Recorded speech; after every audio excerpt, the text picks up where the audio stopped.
नमस्कार.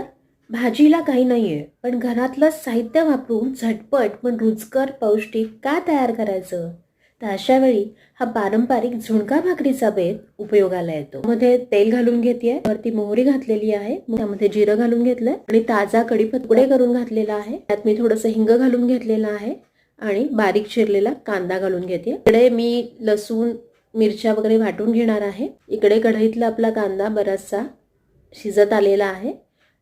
यात हळद घालून घेतलेली आहे. इथे आपण जो ठेचा बनवला होता तो घालून घेतलेला आहे. लाल तिखट घालून घेतेय.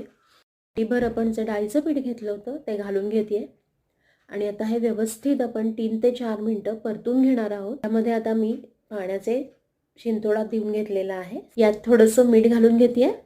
आता ह्याला झाकण ठेवून 1-2 मिनिटाची 2 ते 3 मिनिटाची वाफ काढून घेऊ. साधारण हा सारखा हलवत राहायचा. हा झुणका अत्यंत पौष्टिक आहे.